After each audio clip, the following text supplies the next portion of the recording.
Allô, mon comptable? Bonjour! Nous nous retrouvons aujourd'hui pour une nouvelle vidéo de Allô mon comptable avec Muriel, Eva et Guillaume. Allô, mon comptable? Mon salarié refuse de reprendre. Comment faire? Effectivement, depuis le déconfinement, tous les salariés sont censés reprendre le chemin du travail, exception faite pour les possibilités de mise en place encore du télétravail. Si votre salarié refuse de reprendre, malheureusement il n'est pas dans son droit, donc vous pouvez le sanctionner de manière disciplinaire, ce qui peut mener jusqu'au licenciement. Je rappelle que le télétravail doit être mis en place dès que possible, mais des impératifs d'organisation d'équipe peuvent être des raisons suffisantes pour reprendre le chemin du travail. Allô, mon comptable? Certains ont reçu l'aide de l'URSSAF de 1 250 € et pas moi. Pourquoi? Alors en effet, certains d'entre vous ont reçu donc fin avril automatiquement un versement de l'URSSAF de 1 250 €. Cela s'appelle l'action sociale. Alors cela n'a été versé que pour ceux qui ont un statut juridique autre que la SAS et ceux surtout qui cotisent à l'URSSAF des indépendants. Ceux qui ne cotisent pas à l'URSSAF des indépendants pour la retraite n'ont plus bénéficié de cette aide. Donc je parle par exemple de ceux qui cotisent à la CARF ou à la CARMUCO. Vous n'avez pas pu bénéficier de cette aide. J'apporte une précision sur les retraités actifs, c'est-à-dire les retraités qui ont une activité et qui perçoivent donc des revenus en plus de leur pension de retraite. Pour ceux dont les revenus issus de l'activité sont supérieurs à la pension de retraite, l'URSSAF effectivement versera cette aide de 1 250 € d'action sociale de manière automatique. Par contre, ceux qui ont des revenus issus de leur activité inférieurs à la pension de retraite n'auront pas droit à cette aide. Allô, mon comptable? Comment ça se passe les jours fériés avec l'activité partielle?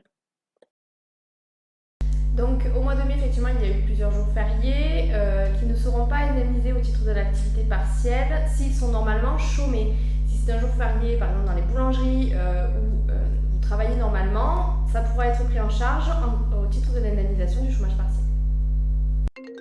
Allô, mon comptable? Le fonds de solidarité de 1 500 € est-il reconduit en mai? Alors, vous êtes nombreux à nous avoir posé cette question. En effet, oui, le fonds est bien reconduit pour le mois de mai. Donc le fonds de solidarité de 1 500 € est bien reconduit. Nous attendons juste l'ordonnance. Pourquoi? Nous attendons uniquement le pourcentage et les conditions pour lesquelles vous allez pouvoir prétendre à cette aide sur le mois de mai. Les conditions sont-elles identiques au mois d'avril, 50% de perte de chiffre d'affaires, ou, comme initialement prévu pour le mois de mars, 70% de perte de chiffre d'affaires. Étant donné que vous avez des jours que vous allez travailler, puisque la réouverture se fait depuis le 11 mai, on ne sait pas encore le pourcentage de qui pourra être concerné par ce fonds de solidarité.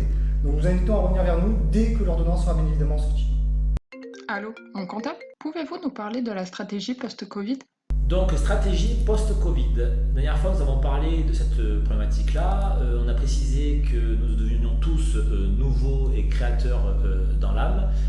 Donc ça veut dire quoi? Ça veut dire qu'en fait on va revenir un petit peu à nos premiers amours de ce qu'on avait pu faire au démarrage comme outil de création, à savoir le prévisionnel avec votre chiffre d'affaires et vos dépenses suite au Covid, et par derrière aussi donc l'analyse de votre trésorerie, comment elle va évoluer cette année et surtout les années à venir.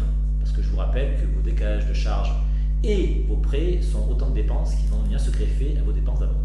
Penses-tu qu'on va devoir modifier certaines structures juridiques justement par rapport à ce chiffre d'affaires qui va quand même plus ou moins évoluer différemment que ce qui était prévu? Alors effectivement, je vous rappelle que votre choix de statut juridique n'est jamais fait de manière éternelle. Ce choix-là dépend de beaucoup de choses, notamment effectivement de votre chiffre d'affaires, de l'ampleur de votre rentabilité ou pas. Donc effectivement, les modifications que peut entraîner sur votre activité après Covid peut aussi entraîner une réflexion sur le bon choix du jour fait antérieurement, effectivement. Alors du coup, moi je reviens juste sur le calcul du chiffre d'affaires. Est-ce que le calcul du chiffre d'affaires, on doit le faire sur l'année ou est-ce qu'on doit essayer de le saisonnalité un petit peu plus mensuelle, faire au moins le mois? Alors très bien, là on rentre vraiment sur la méthodologie pour pouvoir constituer son chiffre d'affaires, son prévisionnel. Je vous rappelle que faire un prévisionnel global sur une année c'est compliqué, c'est pas une boule de cristal. Si on commence à se mettre sur un prévisionnel mensuel et qu'après on fait la somme des différents mois, le mois de reprise ne sera pas le même chiffre que le mois d'après, le mois de saison ou hors saison ne sera pas le même chiffre. Donc si on s'arrête à faire un chiffre d'affaires mensuel et la somme des chiffres d'affaires mensuels, on pourra tomber sur son chiffre d'affaires prévisionnel sur une année. Donc oui, effectivement, c'est une méthode. L'autre méthode que j'ai pu aussi entendre, c'est dire est-ce que j'augmente mon chiffre d'affaires par l'augmentation de mon prix unitaire. Alors là, c'est une vraie stratégie à mettre en place. Si on s'arrête comme argumentaire de dire oui, mais j'ai des coûts augmentés parce que j'ai acheté du liquide alcoolique, j'ai acheté des masques, attention parce que votre gasoil aussi a baissé. Donc c'est pas un argumentaire assez développé que de dire j'ai des coûts en plus, donc j'augmente mon prix de vente. Il y a aussi, malheureusement aussi, qu'est-ce que le client est prêt à mettre pour telle prestation qu'il faut tenir compte toujours. Pour conclure, nous invitons à rejoindre notre page Facebook sur laquelle nous allons mettre les liens pour les outils du prévisionnel et le plan de trésorerie. N'hésitez pas à liker notre page et à vous abonner à notre chaîne YouTube. Et merci et à très vite.